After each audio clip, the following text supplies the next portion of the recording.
from sides, but again, Global Silence. It stops all forms of fun for VG Gaming fans. They'll lose 3, and that's GG.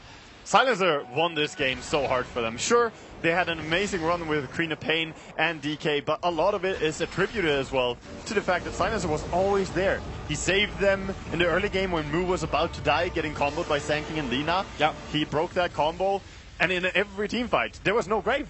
Like, a Grave cannot work here. This is just one of those days when VG didn't want to wake up. Newbie take game number 1 up against VG Gaming. We'll have game 2 coming up in a moment to see who can keep their hopes alive in the group stage. For now, we'll look back to the analysts. Thank you very much, gentlemen. Yeah, so game 1, as they were saying, VG just not showing up enough here in game 1, not able to take that. Newbie takes the victory.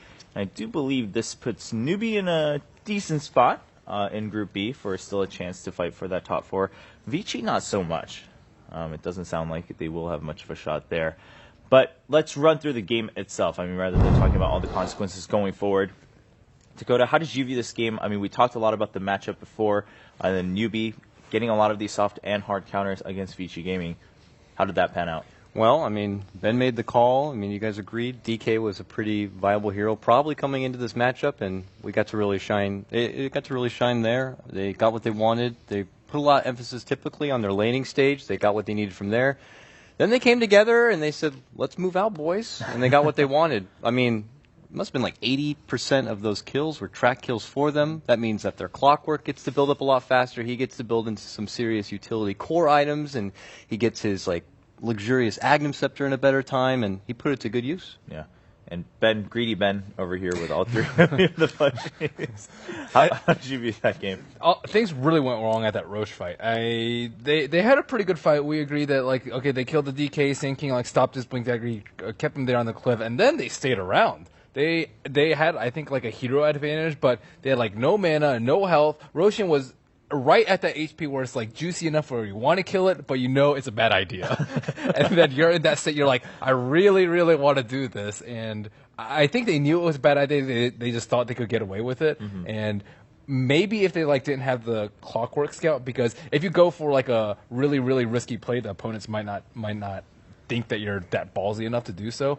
But they got punished super heavily for that, and then losing all sort of momentum after the Aegis. Yeah, we have a highlight of the early stages of the game, it sounds like, so we'll jump to that right away as we talk to you, Winter. What did you think about how Newbie played out their composition?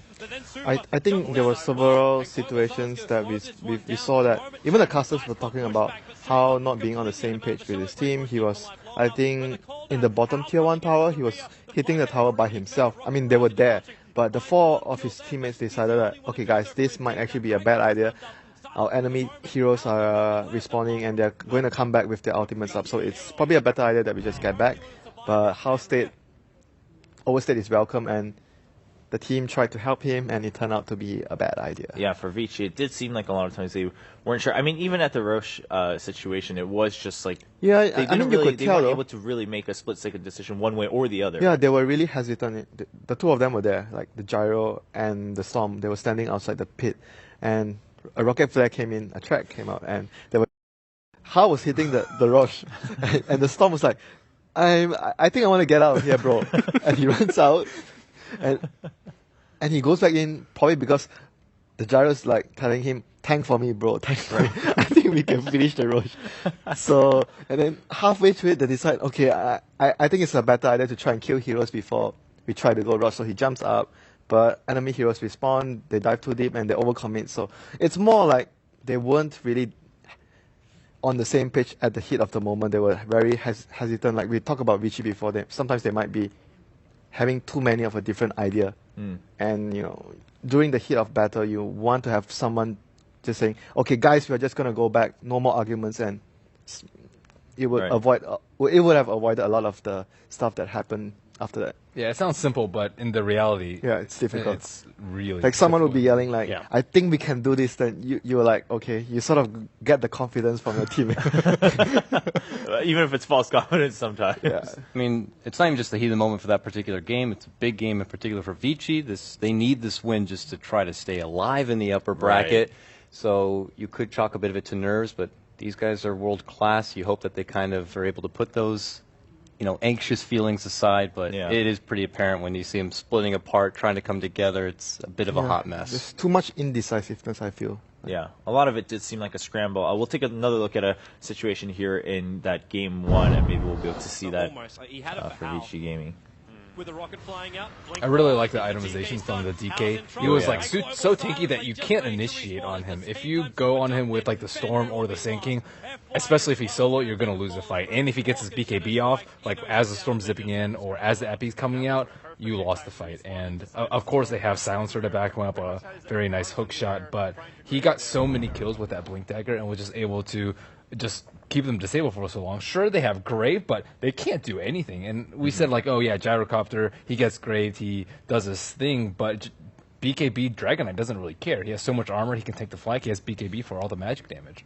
Yeah, and so let's assume that then, even if VG Gaming had played that pretty well and they were on the same page altogether, do you think the way Newbie played, they still would have been able to pull out the victory? Because it seemed like Newbie was definitely on the same page. They knew what their idea was, why they picked their certain heroes. I think it would have been a really close match, but I would have definitely favored VG Gaming's lineup if the game goes late. They're on Dire. They have better late game with Storm and Gyrocopter compared to what Newbie had. It was the Dragonite plus the Queen of Pain.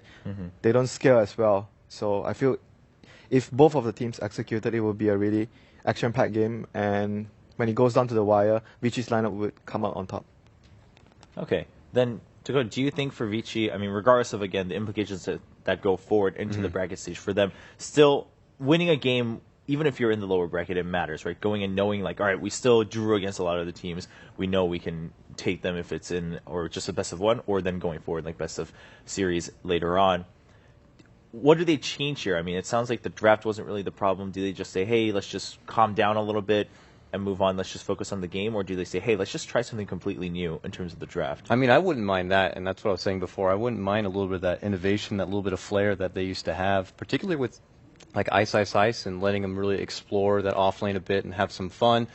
Because as it stands right now, I mean, maybe just because of the implications of that match, they just felt a bit on edge, a bit miscommunicated. I hope they're able to shake that off and have a bit more fun with it, but it's hard to say. They take this game very, very seriously. All these players do. I'm sitting there eating lunch, and half of them are already eliminated, and they're getting tears in my eggs. I don't know how I feel about that. I mean, so you can just see the passions there. So I don't know, after you take a hard hit like that and you kind of accept the fact that's okay, we're going to have to battle it out now through best of 1s. Maybe they will consider changing things up here for game 2. Yeah, what do you think, Ben? I mean, again, this is something we've discussed time and time again throughout this week. Was it the draft, or even if the draft wasn't the problem, bringing in that fresh air through the draft, does that help the team? Yeah, it's not. I definitely don't think it's a draft. I mean, last year they had ROTK as their leader, and ROTK, as we well know, is a very animated guy. He seems pretty happy-go-lucky and just generally great at boosting his team's morale. And I was watching their picture cam as we were going to the game, and Ice was the only one who's like laughing and looking pretty jolly. And in general, he's pretty much the only one who interacts a lot, I think, with a lot of the non-Chinese players and community. So I hope that they can take some of his vibe, some of his aura, and not go too hard on themselves, not get too heated about disagreements about who was right, who was wrong in a certain call in the game, and just have faith in one another, play as a team.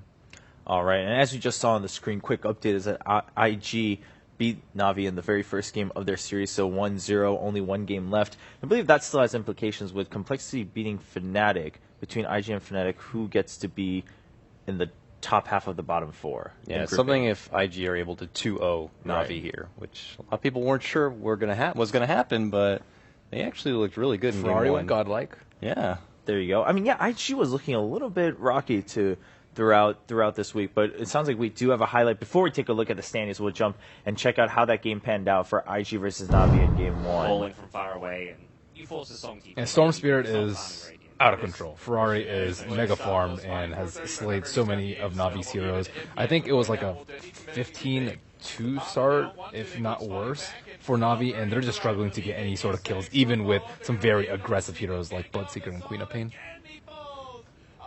I don't think they had the right supports as well to deal with the Brood. The Brood might have actually caught them by surprise.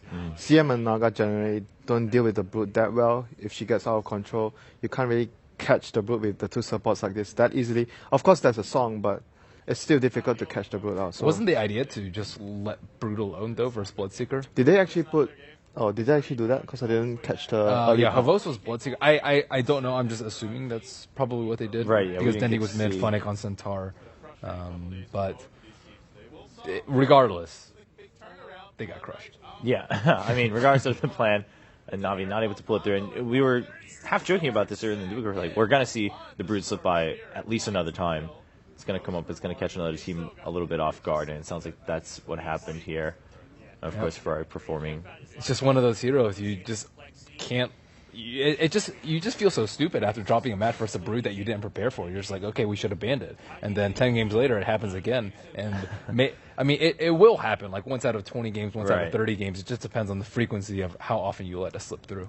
Yeah, very true. But so again, IG still, even if you're in the lower bracket, it again matters if you get to choose your opponent or not. So they're looking to really fight for that option. As we take a look at the standing really quick, IG versus Fnatic. If IG can take this, they will move on up and knock Fnatic down to the bottom two of Group A. Fnatic then will not have a choice in their opponent when we go into the bracket stage. MVP Phoenix sitting comfortably at 6 points. They'll have their choice. And MVP Phoenix, a bit of a surprise in Group A, I feel. I mean, most people were saying, if anything, Hot Six is the team that's going to perform out of the two MVP teams. But Phoenix coming in, showing some really solid games in Group A, and now they might even have a chance to survive one or two more steps. I wonder if they're going to choose their sister team. That- That's how it looks right now. Would you? I mean, that's an interesting question because you know them really well. That's one thing, and you can see that they're not doing very well right now. But I wonder if that would create some tension. Yeah, with part their of you's like maybe you want to see one of you succeed. Also, That's true. That then Phoenix can, the argument there if Hot Six gets mad can be like, well, hey, look, at least one of us will move up at this point. So We'll split it. it's a win-win, right? Kind of for the organization. That's an interesting thing to look at. Maybe we might very well see that happen when we later look at the draws for next week as we prepare for the main event. But for now, both teams in our match are getting ready for game number 2. Newbie going up against Vici Gaming, and Newbie looking to get a win on the scoreboard. They've had 4 draws so far and 1 loss, and getting a 2-0 would be a nice confidence boost. Again, for a team, I mean, we heard Moose say it too, just not as much pressure this time around for a number of reasons, and a big thing being that a lot of people didn't expect Newbie to do that well. So they're just taking it step by step, looking at each game, and he said himself, he's like, all right, well, if we make top 8, then we think about top 3. If we make top 3, then maybe we'll think about, okay, now we have a shot at the championship. But until then, we're not going to jump ahead. Then we unleash Death Ball version 2. Everyone freaks out. I mean, who really knows with Newbie? It seems like maybe they're easing by. They're like, well, we'll take the wins when we need to, and we'll see how it goes from They're there. not doing and anything take the next super step. unusual, though. Yeah. I doubt they have any secret strategies at all. I mean, they might incorporate some from other teams, but as of novel ones of their own, I think they're just looking to execute better than everyone else. Because that's what they did last year. They just took what others had and made it better, their own version and their own twist. Right. It wasn't that they necessarily brought in those strategies, but they were looking at what VG Gaming was doing and saying, all right, well, we can actually do that in a different way and do it a little bit better. And if they can do that here, and sometimes, again, that goes to the adaptation part. You don't always have to be the one that brings in the freshest of ideas. You just have to be prepared to either take it and make it your own or counter it, of course. And that's another option to be able to move forward. Winter, what do you expect from Newbie? I mean, they're looking better and better, I feel, day by day. Yeah, I think they are definitely improving, and a lot of the games they lost before were really close. So